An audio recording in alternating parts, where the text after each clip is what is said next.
చూస్ country delight, live better. ఇప్పుడే country delight యాప్ని download చేసుకోండి. వర్జిన్ బాయ్స్ అనేది నిజంగా చెప్పాలంటే ఇప్పుడున్న యూత్కి కూడా అవేర్నెస్ అని కూడా చెప్పుకోవచ్చు. సో మనం ఇంట్లో ఎలా ఉండాలి, కాలేజెస్లో ఎలా ఉండాలి, అండ్ సొసైటీతో ఎలా ఉండాలి, ఎస్పెషల్లీ లవర్స్ ఎలా ఉండాలి, దీని గురించి ఎలా ఉండకూడదు అవి కూడా. కానీ చూసేటప్పుడు ప్రతి ఒక్కరికి ఏంటంటే బూతు తీసారు అనిపిస్తుంది. అలాంటి వాళ్ళకి మీరు ఇచ్చే మెసేజ్ ఏంటి అసలుకి? అమ్మాయిగా చెప్పండి మీరు. అంటే బేసికలీ ఒక అమ్మాయి లాగా నేను ఈ కాంటెంట్ ని చూస్తే, నేను ఈ మధ్య జెన్జీ అనేది ఒక కాన్సెప్ట్ వచ్చింది, లేకపోతే ఒక రకరకాలుగా ఏంటి మైక్రో రిలేషన్, ఇవన్నీ రిలేషన్షిప్స్ వచ్చాయి. మనకి ఇవన్నీ వినేటప్పటికీ కొత్తగా అనిపిస్తుంది, కానీ యాక్చువల్లీ అది ఆల్రెడీ సొసైటీలో ఏదో ఒక చోట నడుస్తుంది. సో ఇలాంటి విషయాల్ని నేను నా క్యారెక్టర్ ఆర్ నా పాయింట్ ఆఫ్ వ్యూ నుంచి చూస్తే నాకు అనిపిస్తుంది, అరే మనకి తెలియదు ఇవన్నీ కూడా ఉన్నాయా. ఇప్పుడు మనం ఒక విషయాన్ని ఒక పేరు పెట్టేసి దానికి ఒక ఆంచన వేసేసుకుని మాట్లాడుకుంటాము. Why can't you take it as an information? ఏదో ఒక రకంగా ఇంటిమేట్ ఇష్యూస్ కూడా important for society to know. ఇన్ఫర్మేషన్గా తీసుకోండి. దాన్ని ఆంచన వేసుకుని అరే మా ఇది వద్దు, ఇది తప్పు, ఇది మనం మాట్లాడుకోకుండా కూడా అది జరుగుతున్నాయి కదా. మనకు జస్ట్ ఒక ఇన్ఫర్మేషన్ బ్యాక్గ్రౌండ్ లో తీసుకుంటే yes this also happens in society, ఇలా కూడా జరుగుతుంది. మనం అలా ఆలోచిస్తే అభిప్రాయం మారిస్తే అయిపోద్ది కదా. అవును, చాలు. ఓకే.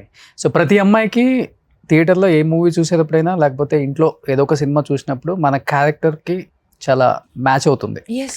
చాలా ఎమోషనల్ అవుతాం. మన స్ట్రగ్లింగ్స్ మనకు గుర్తొస్తుంటాయి, మన బ్యాడ్ ఫేస్ మనకి గుర్తొస్తుంటుంది. అలా మీకు ఒక సినిమాలో జరిగినట్టు లేకపోతే నిజంగా మీ రియల్ లైఫ్లో ఇది నా జీవితంలో జరిగి ఉండకూడదు కదా, ఎందుకు ఇలా జరిగింది, నా లైఫ్కి ఇలా అయింది అని బాగా ఏడ్చిన సందర్భాలు అంటే ఏమని చెప్తాం? Not one, not twice, but I think కష్టాల్లో ఉండే మనుషులే మన మనుషులు. ఓకే, ఏడ్చిన సందర్భాలు 190 ఉంటాయి, కానీ దాని నుంచి మనకి బయటికి లాగిన మనుషులు మనం చూడాలి.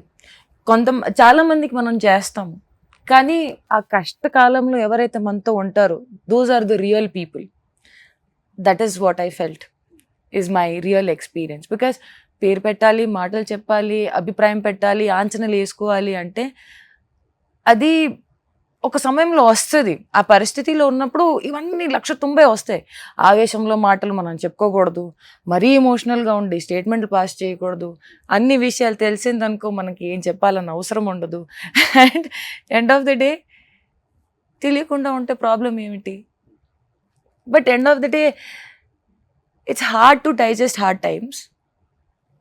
బాగా కష్టంగా ఉంటుంది ఆ పరిస్థితి మనం ఎదురిస్తే, కానీ ఆ పరిస్థితిలో కొంచెం అవగాహన ఉండి ఓకే బీ సైలెంట్, ఏం పర్లేదు, మనం దీని తర్వాత కూడా బతుకుతాము. ఆ పరిస్థితిలో ఊపిరి ఆడదు, మనకు టెన్షన్ వస్తుంది, we can't think much, but still కొంచెం సేపు ఒక్కసారి you be in silence, you'll get the real answer. And ఆ పరిస్థితిలో చుట్టూ ఒకసారి చూడాలి, ఎవరున్నారు, వాళ్ళే నిజమైన మన మనుషులు.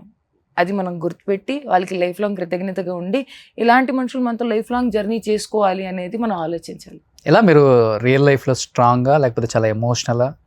I'm very strong. నేను ఆ విషయంలో చాలా కరెక్ట్గా చెప్పుకోగలను. నేను విన్నాను మిత్ర ఊరికే ఏడ్ చేస్తుంది, ప్రతిదానికి చాలా సెన్సిటివ్, ఏదన్నా కానీ తట్టుకోలేదు, తీసుకోలేదు, చాలా ఎమోషనల్ అని విన్నాను నేను. అంటే ఎమోషన్ అంటే మనం ప్రతి మనిషి దగ్గర ఎమోషన్స్ ని చూపించము. ఓకే, మనము ఎవరి దగ్గర అయితే మిత్ర ఎందుకు ఏడుస్తుంది, ఊరికే ఏడ్ చేస్తుందా లేకపోతే ఏదో పెద్ద ఉంటేనే కాదు. ఐ థింక్ నేను మన అనుకునే వాళ్ళ దగ్గరే నాకు నేను వ్యక్తిస్తాను అంతే. వాళ్ళే వచ్చేసి ఒకవేళ ఏదైనా చెప్తే నేను ఐఎమ్ నాట్ రెస్పాన్సిబుల్. నా ముందైతే వాళ్ళు మన అనుకునే నేను చేశాను తప్ప వాళ్ళు అవుట్ సైడ్కి వెళ్ళేసి if they are not my people and they behave like that, what can I do? అది నా చాయిస్ కాదు కదా. My choice is to be real. If I feel like నాకు అనిపించింది నేను ఇలా ప్రవర్తించాలంటే నేను ఖచ్చితంగా మన అనుకునే వాళ్ళ దగ్గరే చేస్తాను. సో అంతే. ఓకే, సో మీ లైఫ్లో మీకు మంచి బెస్ట్ ఫ్రెండ్ అంటే? My God father, my guardian. అందరికీ తెలుసు నేను బిగ్ బాస్ లో ఉన్నప్పుడు కూడా బా బా బా బా, బయటకు వచ్చిన తర్వాత కూడా నీ బాతో కలిసావుగా, you also know, he also knows. I think parent place లో if I have a family Ba is my family. If I have a friend, he's my friend. If I have a person who's like my guardian, Ba. Okay, పెళ్ళెప్పుడు మిత్రది? ఈ జీవితానికి ఇంతే చాలు. అలా single solo లైఫా? Really I'm telling you, solo is the best life. ఎప్పుడు అనిపించింది? అంతే, అంతకుమించి ఇప్పుడు అనిపించింది. సో నీ పక్కన ఇంకొక అపర ప్రేమికుడు ఉన్నాడు కాబట్టి సోలో లైఫ్ బెటరా, లవర్ ఉంటే, లైఫ్ పార్ట్నర్ ఉంటే బెస్ట్? శ్రీహాంత్ లేదు లేదు, ఆయన విషయంలో లేదు. No, with him I want to tell you that ఇప్పుడు మనతో పాటు ఒక మనిషి ట్రావెల్ అయ్యేటప్పుడు ఓకే, వాళ్ళు పూర్తిగా సాక్రిఫైస్ చేయడానికి రెడీ అయితేనే వాళ్ళు లైఫ్ లాంగ్ వెళ్ళగలుగుతారు. ఇప్పుడు మనిషి కావాలంటే మనం తప్పుల్ని క్షమిస్తాము, లేకపోతే అన్ని విషయాల్ని సైడ్ చేసుకుంటూ వెళ్తాము. కానీ మనిషి వద్దన్నప్పుడు ఒక కారణం ఉంటే చాలు. అది నేను నేర్చుకున్నా జీవితంలో. With him I feel he's blessed. Okay, he's blessed because ఒక చూడని తన బ్లెస్డా లేకపోతే ఆయమ్మే మంచిదని తన బ్లెస్డ్? అసలు నాకు I think both are blessed to have each other. Both are blessed because ఒకళ్ళొకళ్ళని కాంప్లిమెంట్ చేసుకుంటూ వెళ్ళిపోవడం లైఫ్ లో నాకు తక్కువైంది నేను పూర్తి చేస్తాను. నేను ఎన్నో సంవత్సరాలు చూశాను from my own eyes. If he's growing, she's also growing. వాళ్ళు ఇద్దరిద్దరి మధ్యలో దే హ్యావ్ అండర్స్టాండింగ్. ఇలాంటి అండర్స్టాండింగ్ జర్నీ అంటే మనకి అది రెస్పెక్ట్ ఉండాలి. ఓకే, సో మిత్ర ఒక 1000 కోట్లు సంపాదించిందని టాక్ ఉంటుంది బయట. నాకు 100 కోట్లు ట్రాన్స్ఫర్ కొట్టొచ్చు కదా మీరు. ఇదే విషయాలకి బాధపడుతున్నాను. సో ఇప్పుడు మీ షో తర్వాత పాకీజా గారు వస్తున్నారు, ఓల్డ్ ఆర్టిస్ట్. ఈ మధ్య ఫైనాన్షియల్ ప్రాబ్లమ్స్ లో కూడా కొంత ఉండే కూడా మనం హెల్ప్ చేసాం. అండ్ మీ టీం చెప్పగానే మా టీం నుంచి కూడా మేము కొంత అమౌంట్ ఇస్తామని చెప్పారు. కాబట్టి మిత్ర ఎలాంటి ధైర్యం చెప్దాం అనుకుంటున్నారు? ఇప్పుడు మనం కష్టాల్లో ఉన్న వాళ్ళకి మనిషి కదా, సాటి మనిషికి తోడుగా ఉంటాడు అంటారు కదా. సో ఆమె వయసుకి, ఆమెకుండే అనుభవానికి మేమైతే చిన్నపిల్లలు. సో ఐ థింక్ మా తల్లికి చేయడానికి మనం ఎందుకు ఎంత ఎక్కువ ఆలోచిస్తాము. సో తల్లికి చేసినట్టు తనకి ఎంత కావాలి. ఇప్పుడు ఐ థింక్ అమౌంట్ చెప్పమంటారా? లేకపోతే మీ ఇష్టం ఏముంది అంటే ఏదో తనకి సుఖానికి ఏదైతే మన చేతుల్లో ఉంటుందో అది ఇచ్చేస్తాము తనకి. ఫ్యూచర్లో కూడా తనకి ఏమైనా అవసరం ఉంటే ఖచ్చితంగా తన కోసం తోడుగా ఉంటాం. సో అదే చేతులతో నాకు కూడా ఒక కార్ గిఫ్ట్గా ఇస్తారని.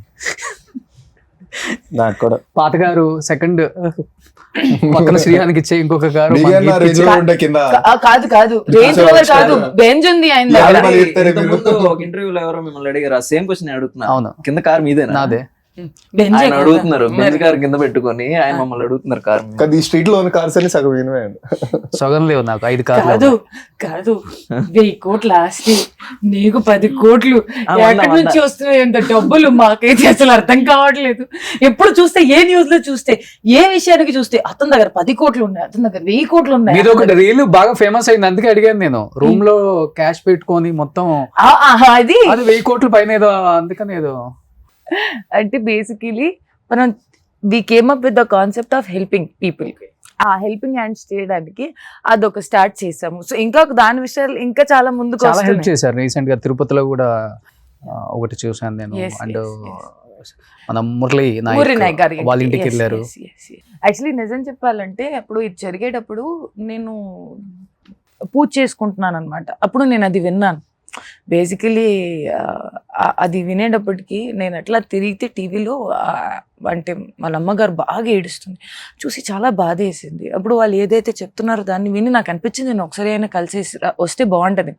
ఇప్పుడు మేము మా ఇంట్లో ఎంత క్షేమంగా ఎంత బాగానే ఉన్నాము, ఎవరి వల్ల? వాళ్ళ వల్లనే కదా. వాళ్ళు ఎంత పెద్ద త్యాగం మన దేశం కోసం చేస్తే మనం ఎంత కొంత అయితే మేము మా సైడ్ నుంచి చేయగలిగితే అది చాలా తక్కువ. టు బి ఆనెస్ట్, అది దానికి మనం మాట్లాడకూడదు.